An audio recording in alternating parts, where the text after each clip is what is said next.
Yebo, manjani? Ngiyaphila unjani? Hawu, Ngiyap uwe, Yebo, uwe sisi. yebo yini? Hawu, wasungifonela koma-TV manje. Mm, Kwenzakalani? eh, Kuniyimfihlo manje ngoba mina ngithi nawe siyakhuluma nje mntanami.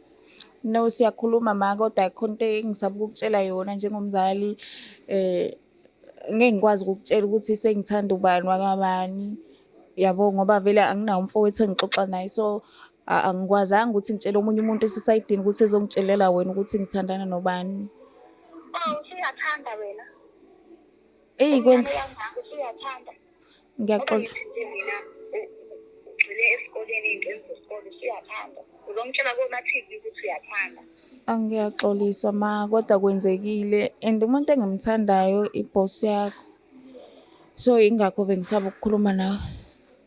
Hayi bo, imhlola yami yini? Ebhosi kabani?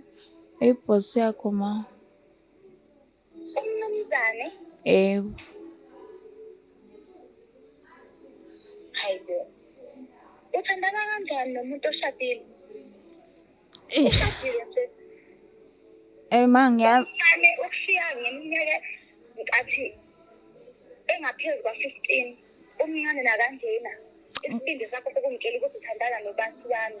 Umuntu ongisizayo ukuthi ngikwazi ukuthi ngibekise inkoko etafuleni ekhaya. Uyazi ukuthi ngempela mpela into ongitshela yona. Uma ngathiwa unkosikazi wakho uyathola, ngingaxoshwa ngisho emsebenzini. Ma ngicela ukuthi kube ukwazi kwethu sobabili le nto le cause izinto ey'ningi esenginazo mina. Ungitshela nje mangqondweni vele. Ngiyaxolisa kodwa izinto ey'ningi esenginazo ngizenzelwa nguye ubhosi lo. Even ifoni le engiyiphathayo ngayithengelwa yena le ngathi ngayithengelwa ubaba mina ngayithengelwa nguye ubhosi. And ungenzela yonke into lokhu engisuke nginakho nje ngithi ngithengelwa ubaba ngisuke ngikuthengele uyena ubaba ngangingisangenzeli lutho. Yini ekwenza ukuthi uhambe uye kuma-TV ungangitsheli mina lento ekhaya? Kunzima ma ukuthi ngibhekane nawe ngutsheni into kanje. Ngoba vele mncane funa ngabe uyafunda isikole. Ngiyazi ma kodwa kusho ukuthi sisazokhuluma ngoba ngisabile mina ukuqala ngivele ngiqale nje ngikutshene emehlweni ukuthi ngithandana nomuntu and ngithandana nebhosi yakho. Ungangazi nokuthi ngeke ngathandana-ke before ngoba ngikaze ngiqale. Futhi ngingoxoshiweyo-ke emsebenzini. Ngeke ma uxoshe Ngingoxoshiwe emsebenzini. umkhatha nomedeni.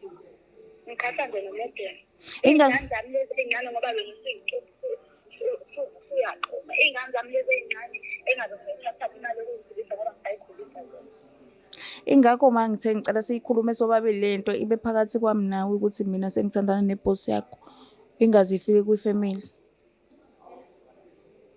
Kumele sibonane thina. Ngifuna ungitshele emehlweni lento ongitshela yona. Ma. Ungitshele nje emehlweni angiyizwa kahle la efonini. Ngathi nje siyadlala mhlawumbe. Ma. Kodwa uyangikhathula nje uyangikhathula. Okay ma.